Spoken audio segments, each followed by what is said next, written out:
tube, and I don't see why I need a fucking 30-foot tube. I can use simply a 5-foot tube. And Yeah, but the entire was thing with fucking water. Sure, go ahead. Lickwinch was giving you the fucking instructions for the first part of a nuclear missile, so don't listen to him. That's very funny. Yeah, no, that's what 5-foot tube was for. It's going to build a fucking rocket in your back garden and it's going to nuke your fucking neighbours, the cunt. You know what I mean? Right. So, anyways, Lichman, let me ask you, do this work? I have a clear tube, Lichman, like a 5-foot clear tube. If I attach one end to an empty, clear water bottle, so the water bottle is bigger than the tube, and I put the sensors in the water bottle, and so I have the tube. I fill everything with water. The whole thing's filled with water. And then I have water at the bottom, so it's like could be done like a bathtub even, and so all the water will stay in the tube because of the pressure of the air. Yeah. But then at the bottom, I'll have to introduce the helium somehow to that tube. Yeah, do you think that should work? With a small pipe, that's on the bottom in, and then blub to the top. Yeah. Do you think I could be able to do that with a balloon, or do you think I would need a? You don't need a balloon. No, but to fill up the helium. I mean, to fill the enough, Kosho. It's going to be look. The pressure inside a balloon is roughly atmospheric. It's slightly more. I just looked it up. I sent you a link. Right, so it's basically going to fill the volume of the balloon's worth of the pipe, which is going to be very small. If you want to fill the whole pipe, if you want to fill 5 feet of pipe, you need to fill it with a lot of gas. No, I don't want to fill 5 feet of the pipe with the gas. I just just the top portion, like I don't know, maybe like 2 feet or something like that. Probably 2 feet. One at the top of the water bottle and one at the. There will not be a big pressure difference. Won't it still be atmospheric pressure? I don't know how much feet is. How much feet we have? Like 5 feet, but if it's filled with water and then the gas is introduced, isn't the water going to push the gas up? Kurt says try chili dogs. It's a good idea, but I mean, isn't it? Well, do you guys think that would happen? That the atmospheric pressure will push the water up the tube and make the helium be basically gas pressure? I mean, atmospheric pressure. Yeah. At any given point, the pressure inside the tube as you're adding gas will equal out to atmospheric. Yeah, it is shorter than 12 meter. Yeah. Right. Okay. Like, I can always fuck with this and test it and stuff and see what's up. I don't even know how big these sensors are, so. But yeah, I mean, and I could always use oh shit, I got this big jug. I have a huge gallon jug for water. It's like 1.5 foot. That's big enough to measure. To seal the things in this bottle? Again? Were you planning to seal the sensors in this water bottle? Yeah, most likely, yeah. Well, that's no good. You're basically creating a seal against the pressure that you're trying to measure. Oh, so what do you mean? It's the pressure is going to be in the bottle. Like the gases are going to end up being in the bottle. Are they? If the bottle is sealed? You need one pressure on the top of your pipe and one floating one in the water that goes down with the water. Sensors. Yeah, that'll be at the very top of the water, right? Yeah, they have to float in the water. Yeah. Is inside of a sealed bottle that's also inside of this container that has the pressure that we're trying to measure. By sealing it away from that environment is not a good idea if you're trying to read the pressure. Let me make a picture because I think for a different picture. Hold on, because I'm not building here. I'll just make a picture. Hold on. But you can expand the gas if you suck the air out. You lower the pressure. So that column goes more down. I don't think the atmospheric pressure is going to be as much of a factor as the weight of the water is, because it's the weight that's going to be pushing the helium in either direction. I'm interested of why he's doing this experiment. Is it because you want to prove the downward bias of a gas? And if it doesn't give you the results that you assume, are you going to realize that maybe we can't have gas pressure without a container? Yeah, good point. What is the purpose of this? What are you trying to do? Because you guys don't believe it. Well, I do you- believe there's probably in a a part. downward vector. Never believed it anyway. There's a part of you that must not believe it also to go through these lengths, right? Not even slightly. Not even slightly.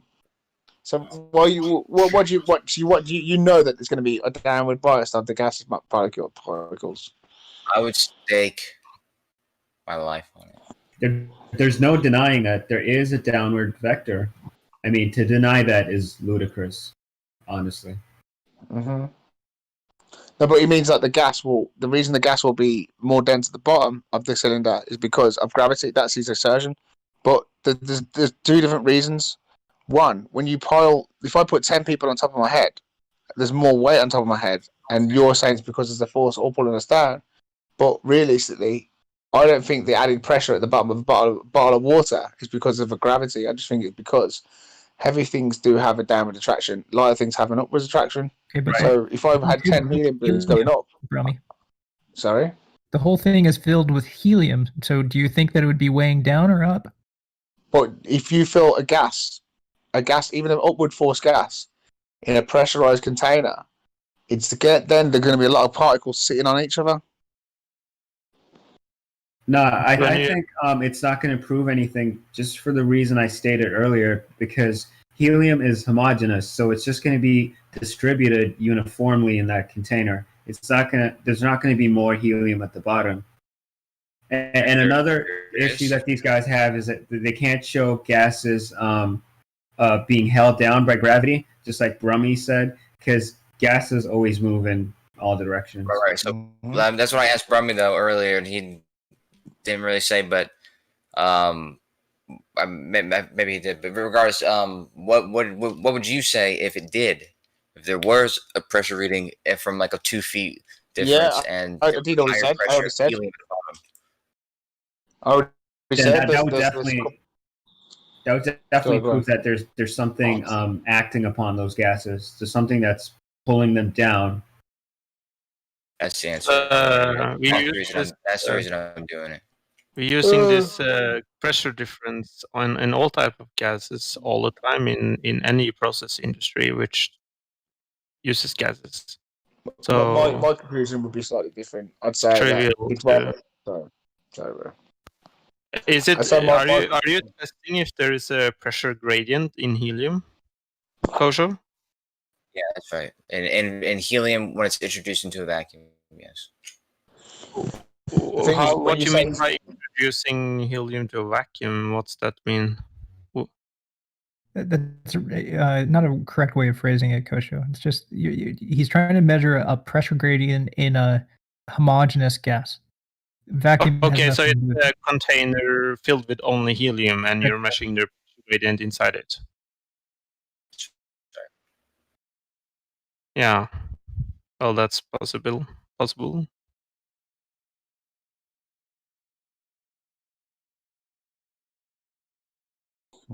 I can save you the time and say that you will measure a pressure gradient a gradient from what Very- bottom to top? What's up to the bottom? from the bottom to the top. It's And you think it's because of gravity?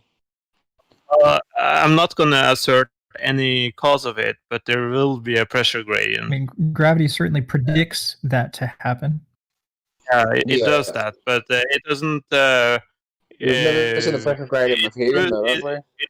It's observable that you have more gas at the bottom than at the top. Even other helium gas or just CO2 gases. Any gas. You know, this will immediately Well, disprove. I've never seen a helium pressure gradient. That's exactly that's No. what I hope to show. Well, any Well, gas. I worked with a lot of Well, show me hydrogen, then. and What I I've have worked seen with is hydrogen. all right. I Let me worked get a with full hydrogen, fucking word. and other gases as well, and they all have pressure gradients. Can you show inside them. me one? I don't want you to come home to me and join my Yeah, work. remember So no. the magic trick he told us last night? Can you show me one? Like, I mean, Look, Kosho's Yeah, trying it's to. it really is what a pressure I'm trying to gradient. Hold on. A pressure gradient of helium from bottom up, and that means it's exempt from the He can't do it because it doesn't exist. Kosho's going to be the first person ever to show that. See, like ever. I like you, Space Pope. I like you that you don't beat around the bush in making a prediction. Like, goddamn, it's so hard to get other people to make a prediction. I on noticed that, simple man. That's what things I was Thanks, going to say the Dan. same thing.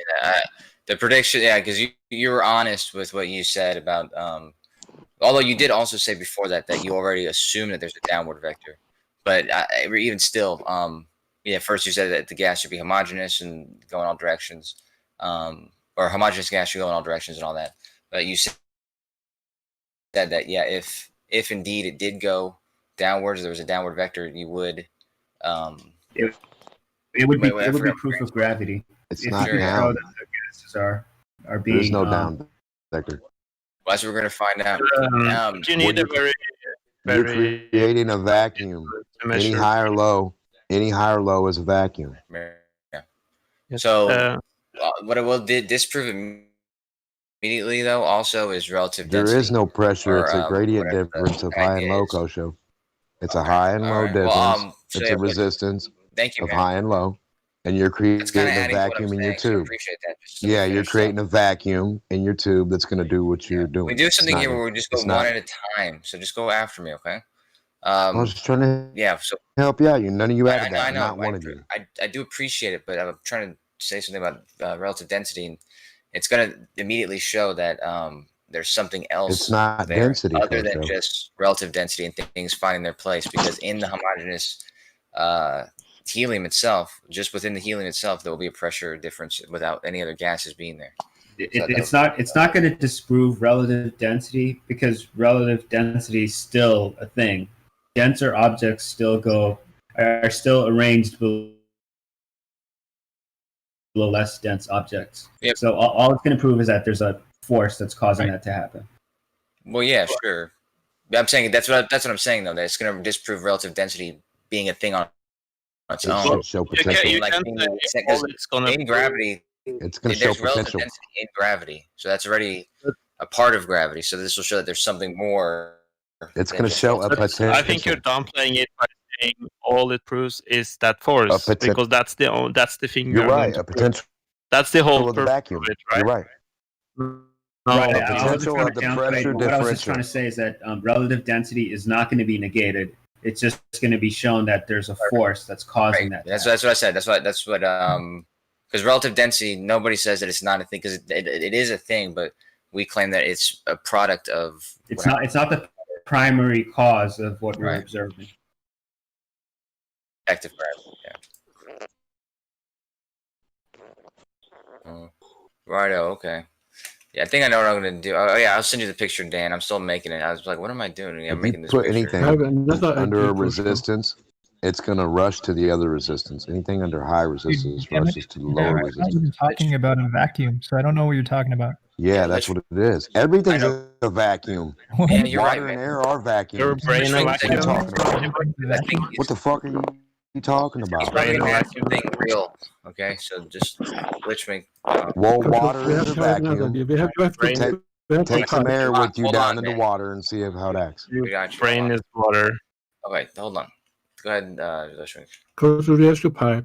And on one side, you put your helium balloon, and on the inside, you make a piston with a string on it, and the piston is put it on the right side, and then you pull it on the string out to the other side.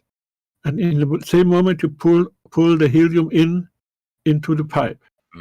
So your pipe is only filled with helium. And then you can measure on the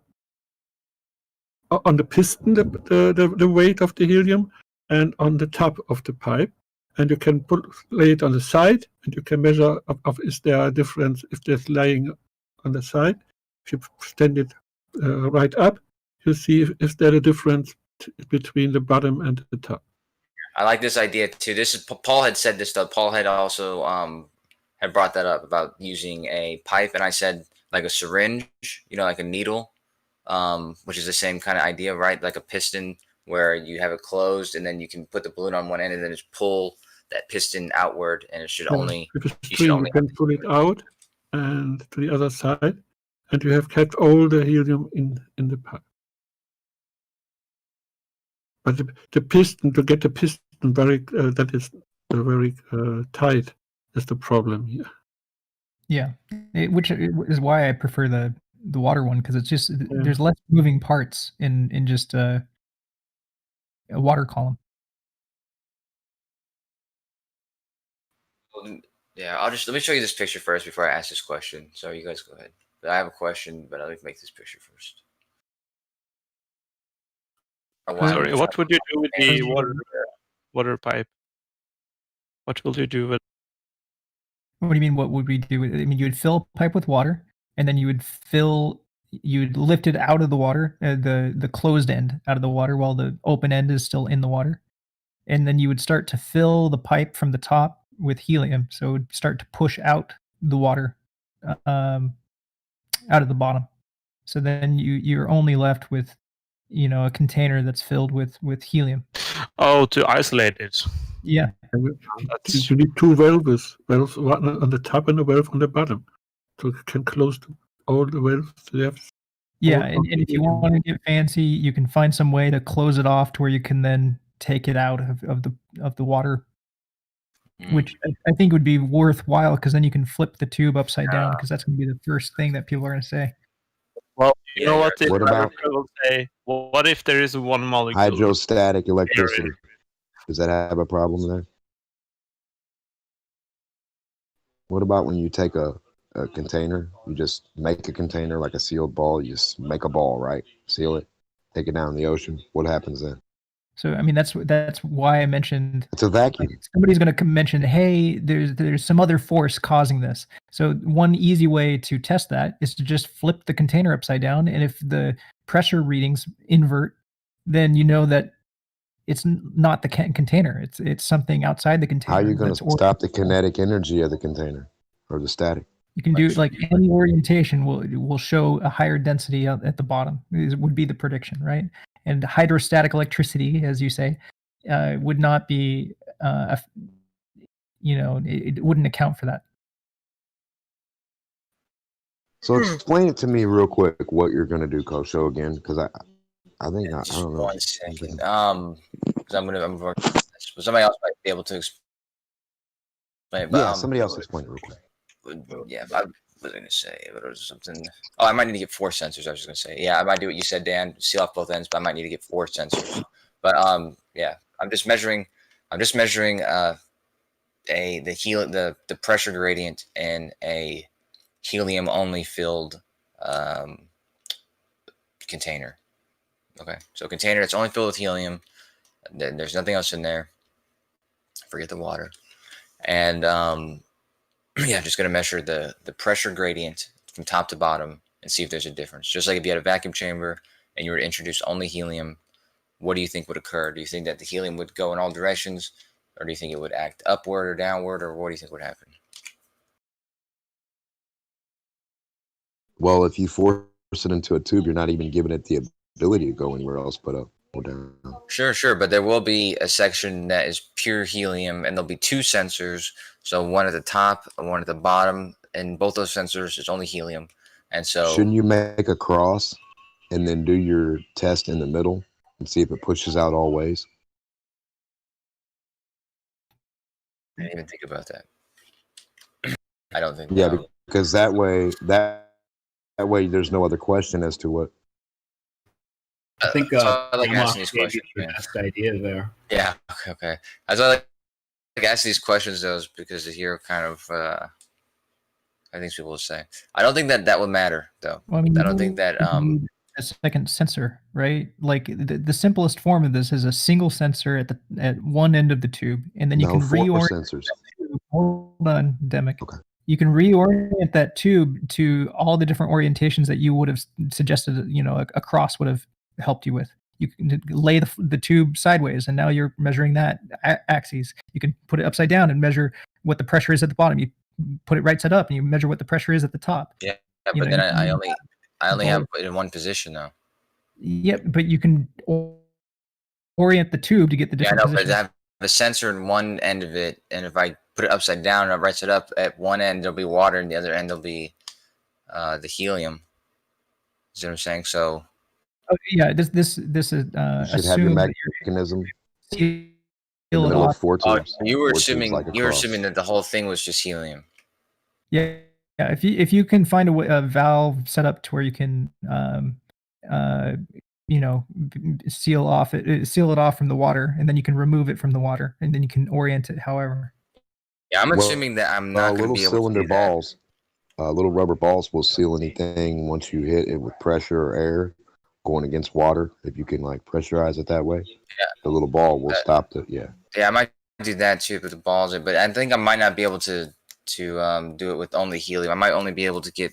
This is a very thin tube, so I might put bottles on both ends, and I put sensors in the bottles, and I'll seal off one end with the bottle, and then I'll seal off the other end with the bottle after the helium's inside, displacing some of the water, and then I'll have to make sure they're perfectly sealed with something like some epoxy or something like that. You Yeah. seem not so complicated. No, that's not too complicated.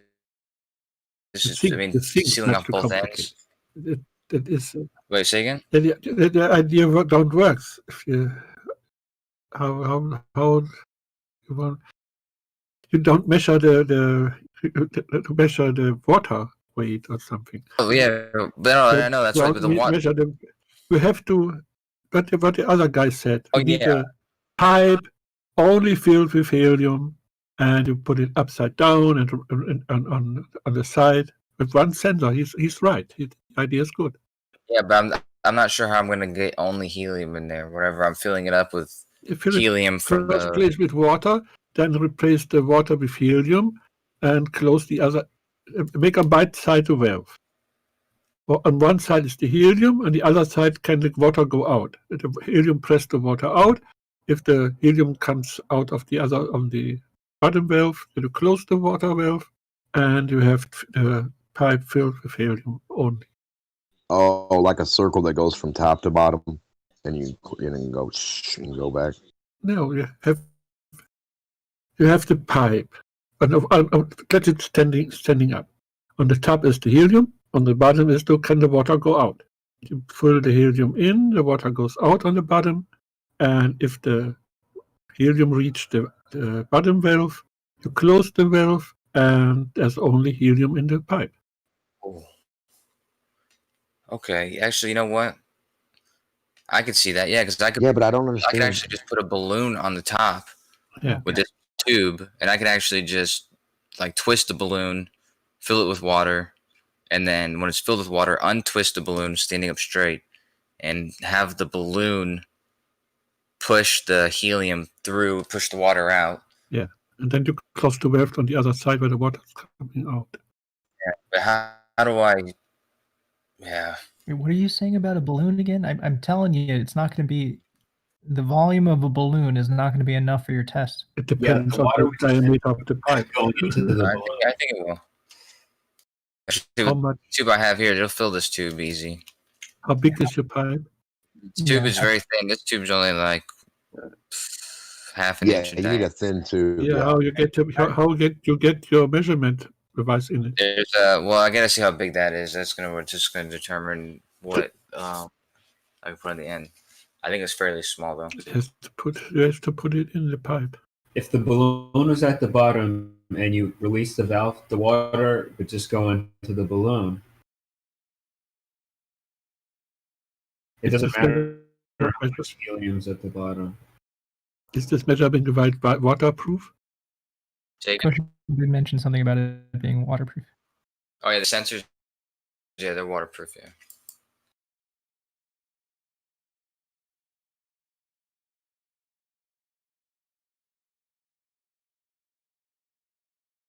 So the listening was saying, put the balloon at the top. Either way, I could put the balloon at the bottom. The way I was gonna do it originally was there was gonna be like a hose that went into that hose at the bottom, and that hose would be in the water in the pool, in like the bathtub or whatever it is, and the hose that was coming from the balloon would just be able to enter into this tube, and the water would escape out the bathtub. So it would work that way, but I might just put it at the top.